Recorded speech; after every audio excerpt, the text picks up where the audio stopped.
You're done. Just divorce and get out of here already.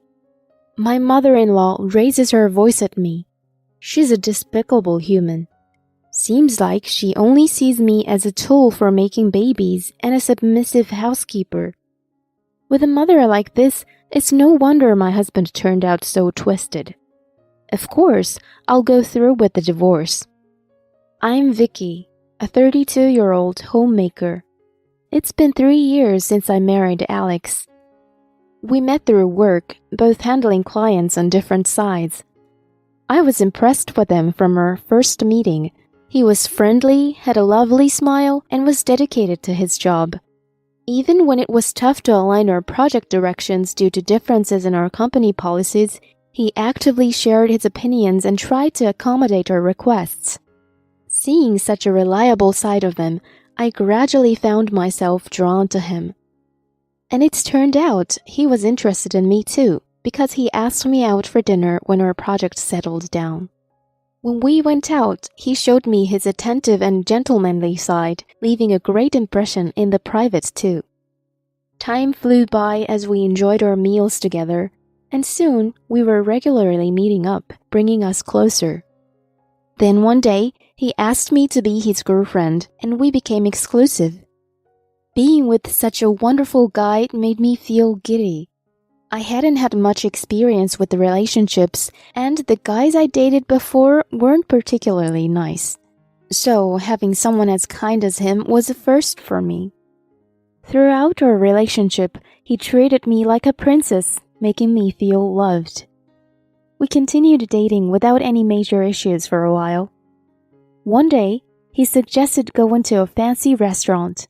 It wasn't our anniversary or either of our birthdays, so I wondered why such an upscale place. But then it hit me. I thought maybe he was going to pop the question. It had been a year since we became serious, and age-wise, we were at a suitable time for marriage. I wondered if he had a ring ready. I was anxious. My heart started racing at the thought, even though nothing was certain. I couldn't focus much at work that day. After work, we met up and headed to the restaurant. The place he'd reserved was beautiful, and I immediately fell in love. I wouldn't have been surprised if it was a Michelin star. The ambience and the service from the staff were impressive, and the food was out of this world. It felt like ages since I'd been captivated by dining out. It's amazing. The wine goes perfectly with the meat. Yeah, I'm glad we came to this place. As we enjoyed the delicious food, our moods lifted and conversation flowed naturally. And just as we finished dessert, he suddenly looked at me in seriousness. Is this it? Is he going to propose? I felt my heart racing and nerves kicking in. What's wrong? Vicky, there's something important I need to talk to you about. About what? I want you to have this. Alex took out a small box from his suit pocket. Opening it, he showed me the ring inside and asked, Vicky, will you marry me? I promise to take care of you and make you happy for the rest of your life. I had anticipated the possibility, but actually being proposed to made me super nervous. I blushed, feeling embarrassed, and too giddy to speak properly, but I managed to give him an answer. Of course, I want to spend the rest of my life with you. Really? So you'll marry me? Yes, hon, I can't wait. His expression brightened up. I am the luckiest guy right now. I was worried you might say no. He seemed genuinely happy. I was thrilled to be proposed to as well. After that, we went to meet each other's parents. Both families were introduced to each other, and then we had a beautiful wedding. Many people came to celebrate with us, making it a memorable event. And so began our married life.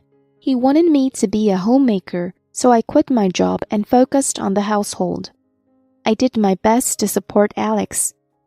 Not long after we got married, I got pregnant. I never thought it would happen so soon, but finding it out was incredibly exciting. Really? Awesome! I'm gonna be a dad soon. Alex was over the moon. I thought he'd be a great dad raising the baby together. My in-laws were thrilled to hear the news as well. You did well for a change, you know. Thanks. My mother-in-law, Rose, even praised me. To tell you the truth, I didn't really get along with her. She had consistently expressed her displeasure toward me since the wedding, always asked me when she would have grandchildren, and expressed her disappointment that I wasn't some career woman or a beauty. So every time I went to my in-laws, it was uncomfortable. I mostly brushed it off, but the stress built up. I wanted to avoid dealing with her as much as possible. If she was happy about the pregnancy, I thought things would be better between us. I hoped she'd become a bit nicer to me. I prepared for childbirth with a little optimism. As the due date approached, Rose asked me, "So, is it a boy or a girl?" I just found out recently. It's a girl." "A girl? Oh my God, are you kidding me?" "What's wrong?" She suddenly raised her voice, startling me. "You're supposed to have a boy to carry on the family name." "What are you talking about? Nothing wrong with having a girl. We're not from some aristocratic family anyway." "Oh, Steve, you're too nice to her, you know. Alex is an only child, so we need a boy." My father-in-law, Steve, tried to calm her down, but she persisted. I realized at the moment I'd never see eye to eye with her. She continued talking about how important it was to have a boy and called me useless. I didn't want to deal with the stress during pregnancy, so I decided to spend the last trimester at my parents' house. Being there helped me avoid Rose, and I felt much more relaxed. Eventually, I gave birth to a healthy girl. Steve and Alex were smitten by her right away, holding her in turns, but Rose just watched from behind. She could have at least held her grandchild since she was her blood. I thought to myself, but I was already fed up with her, so I kept my mouth shut. From then on, I spent my days struggling with housework and childcare. Our daughter cried a lot at night, which was tough, but she was an apple in my eye, so it didn't bother me at all. But there was something that bothered me a little. Alex started coming back home late. He came back close to midnight every day, and on weekends, he increasingly stayed out till morning. He still brought money home, and I was busy with our daughter, so I didn't pry too much. When our daughter turned 2, he came to me one day, saying he needed to talk. "I'm sorry, but I want a divorce." "What the heck are you saying all of a sudden?" The girl I've been seeing got pregnant." "What do you mean? Are you saying you've been cheating?" "Yeah." "You loser! You were fooling around with another woman while I was doing all the parenting and housework." "Please, don't get so upset." "No kidding! I'm outraged! You betrayed me and our daughter!" "I know I messed up, but I've decided to start a new family, so..." He chose to divorce me. I couldn't continue staying with a husband who cheated. So we agreed to divorce. In the midst of all that, Rose showed up at our house one day. "What do you want?" "Just come to see your miserable face one last time." "Is that so?" Thinking about what a piece of work she was to come and mock me, I packed my things, pretending to listen to her. She put a disgusting grin on her face and kept speaking about soon-to-be her new daughter-in-law. "Oh, she's outstanding. She's pregnant with a boy, you know. Quite a difference from someone who can only give birth to girls like you.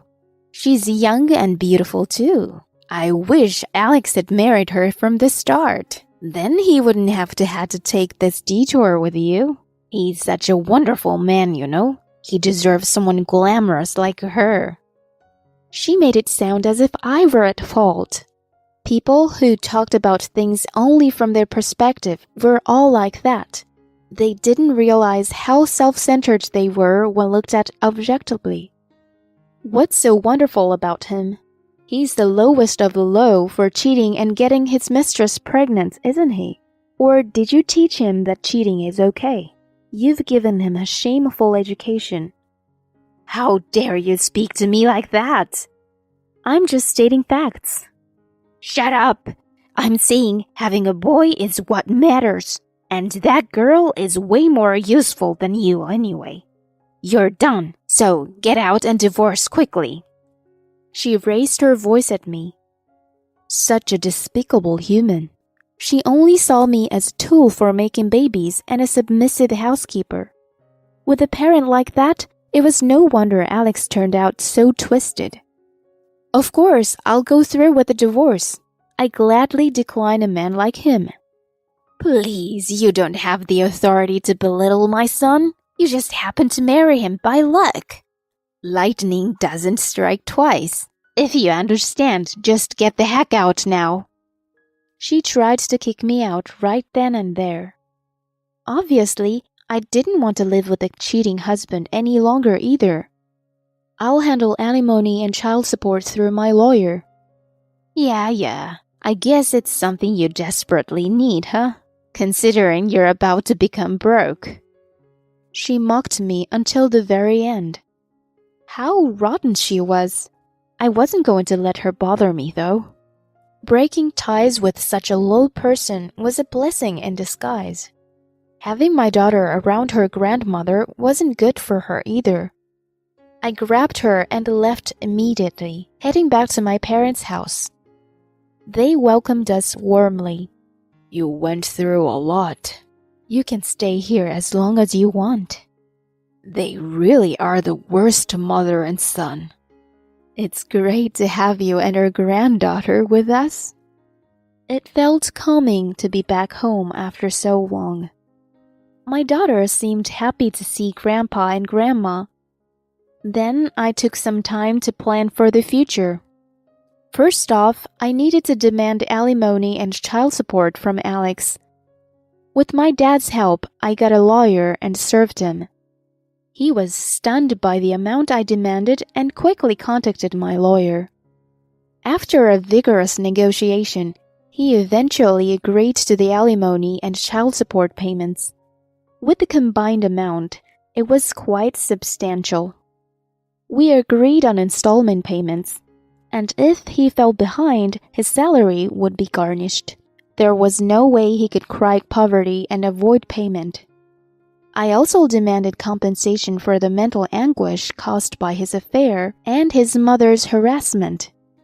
Both of them were surprised by that and fought back, but with medical records as evidence, they couldn't avoid payment. As a result, Alex ended up with a bill of $100,000. His salary wasn't even that high, so carrying such a large debt was going to be tough for him, especially since his girlfriend was pregnant. It was almost impossible to raise a child while carrying such a debt that was going to take years to pay off. Moreover, Rose and Steve were also going through a divorce at the same time. Steve couldn't take Rose's rampage anymore. He came to apologize to me and my parents and informed us about the divorce.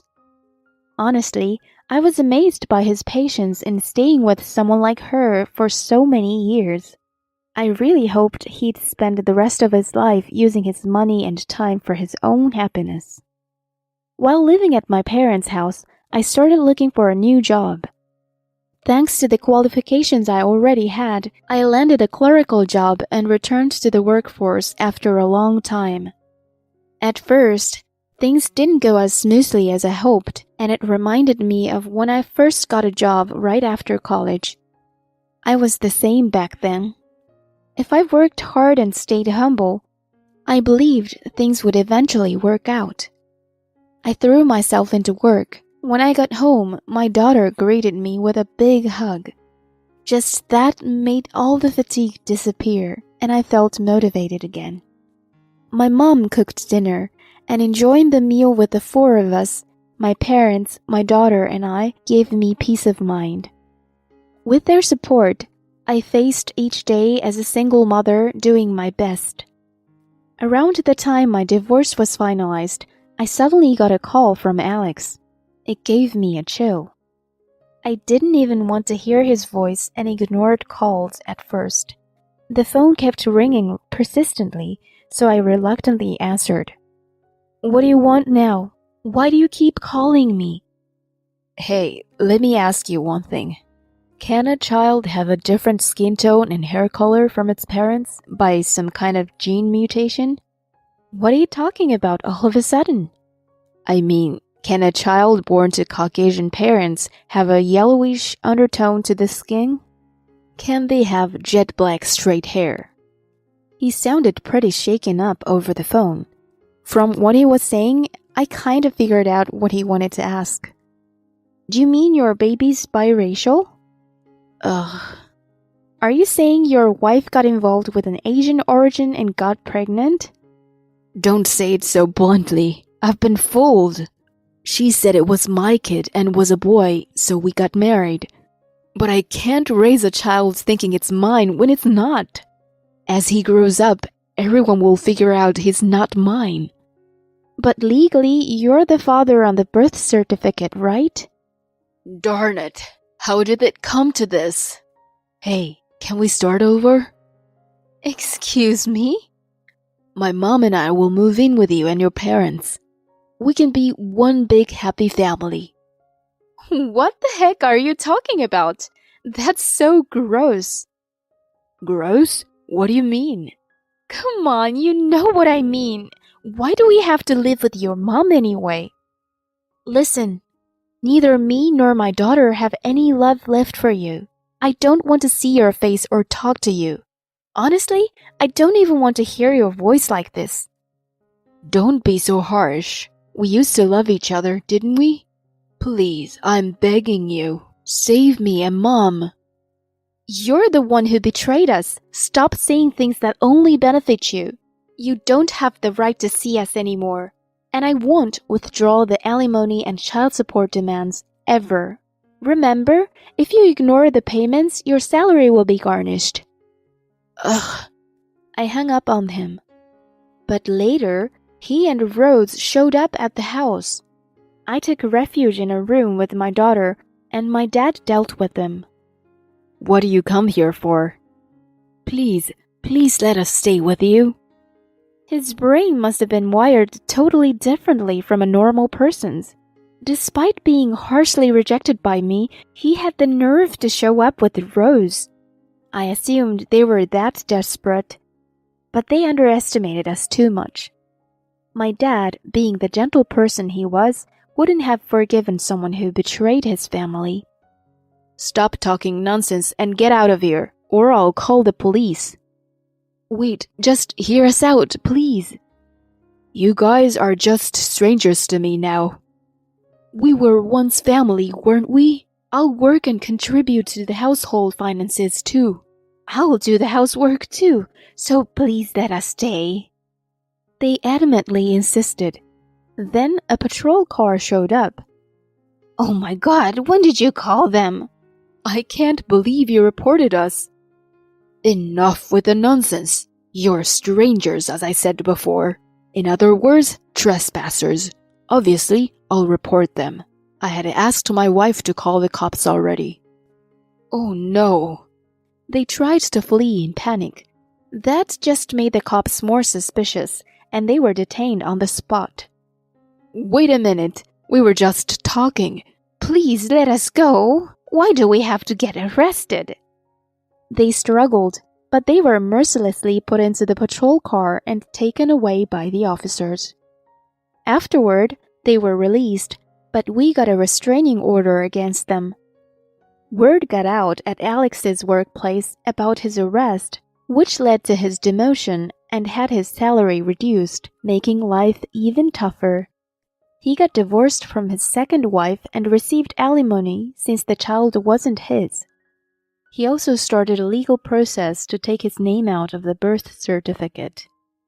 So, in the end, his debt increased with the lawyer fee.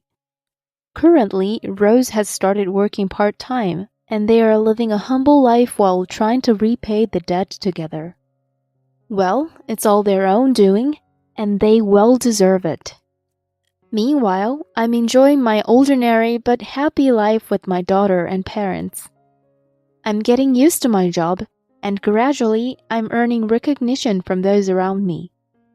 I'll continue to dedicate myself to work while watching my daughter grow with my parents by my side.